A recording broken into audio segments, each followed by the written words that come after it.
Hi everyone, welcome back to another video. So welcome to another episode of Christian Apologetics, this series that I'm uploading on Sunday, where I discuss with you guys different arguments for the existence of God or that support Christianity. And I also present to you guys the most common objections against God and against Christianity in order to give you easy and reasonable answers to refute these objections. Now today I'm going to talk about a very common and widespread objection that is regarding the timeline at which the Gospels were written. So the objection goes like this. Because of the fact that the earliest documents that we have found regarding the life of Jesus were written hundreds of years after Jesus lived, then these documents weren't written by eyewitnesses' accounts, but were written by other people. And therefore, we cannot be sure that these documents present a reliable and accurate portrait of the person of Jesus. We can't be sure. Maybe these documents have details that are not true. Maybe they have things added that are not true. Or maybe they don't tell certain things. So we can be sure. We can be sure that these documents are true, and therefore let's just better throw out everything out the window and let's just ignore all the things that the Gospels and all these early manuscripts say about Jesus, because they can be trusted. So this is the objection. Now there are two main points and two main problems that I'm going to use as answers for this objection. Now, the first point is the fact that we haven't found any earlier documents regarding Jesus doesn't mean that there were no documents at all. It just means that maybe those earlier documents got destroyed, got lost. We haven't found them yet. So the fact that something is not there because we haven't found it doesn't mean that it's not there at all or that it hasn't been there at all. So we can't say for sure that there weren't any earlier documents written about Jesus. We can't say it for sure. We haven't found them yet. Or the earliest ones that we find are dated a couple of centuries after Jesus lived. But that doesn't mean that there were no documents at all, just that we haven't found them. So the relationship, so the correlation between one thing and the other is not consequential. And now the second reason why this objection is quite bad is because of the fact that there are so many other ways to corroborate what the Gospels say about Jesus. There are so many documents apart from the Gospels themselves. There are so many non-Christian sources for the existence of Jesus and regarding certain details about Jesus. I already did a video about this, so you can check that out.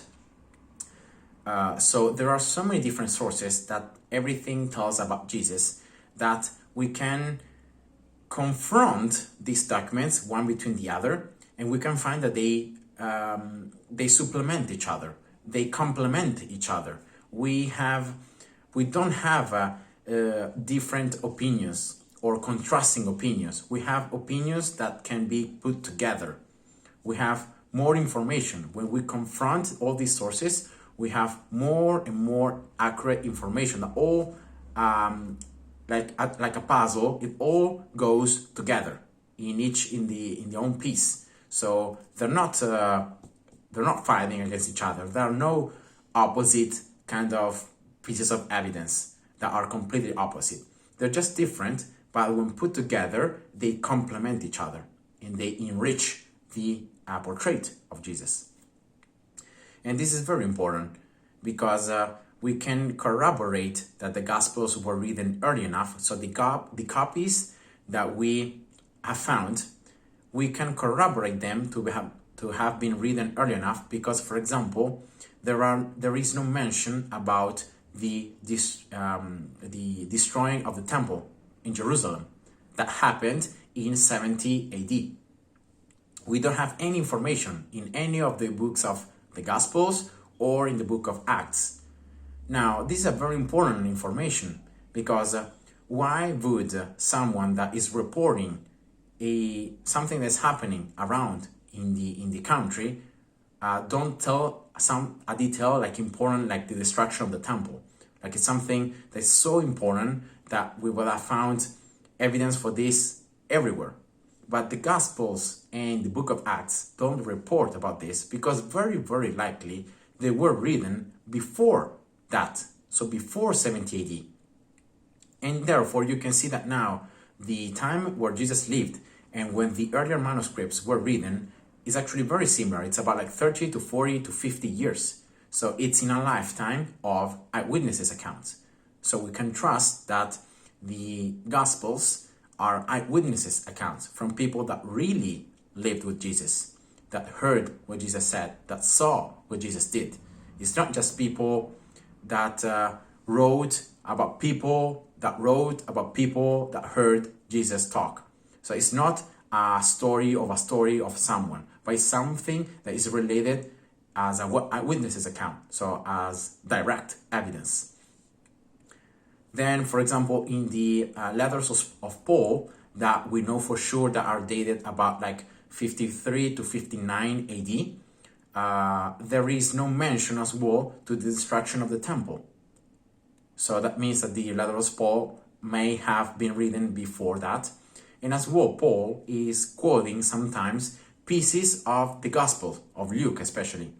So because Paul is quoting the Gospel of Luke, that means that Paul must have read already the Gospel of Luke. So that means that the Gospel of Luke was ready and was written already when Paul lived.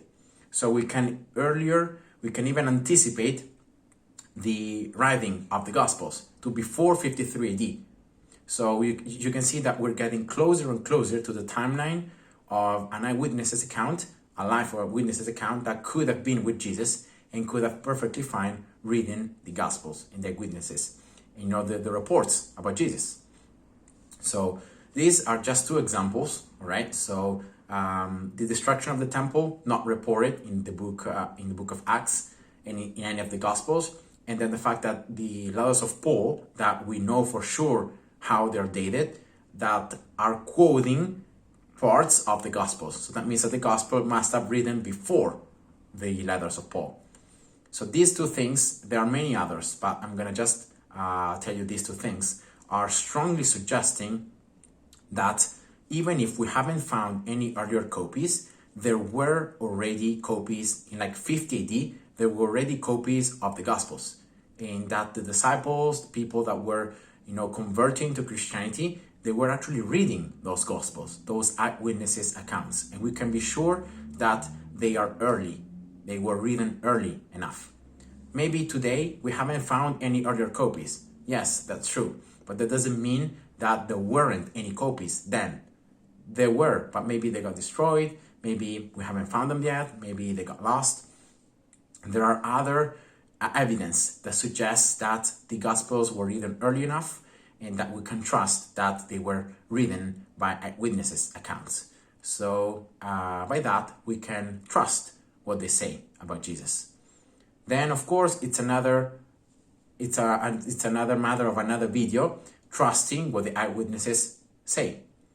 This just tells you that the Gospels were written early enough, but maybe the eyewitnesses were lying. Maybe they just made up all the things about Jesus. Maybe Jesus was just a normal person and they just added all the parts of the miracles and all that stuff. But that's another video. That's another matter. We have analyzed the fact that the objection, the Gospels weren't written early enough so we can trust them, is false. So yeah, I hope you guys enjoyed. God bless you and see ya. Bye-bye.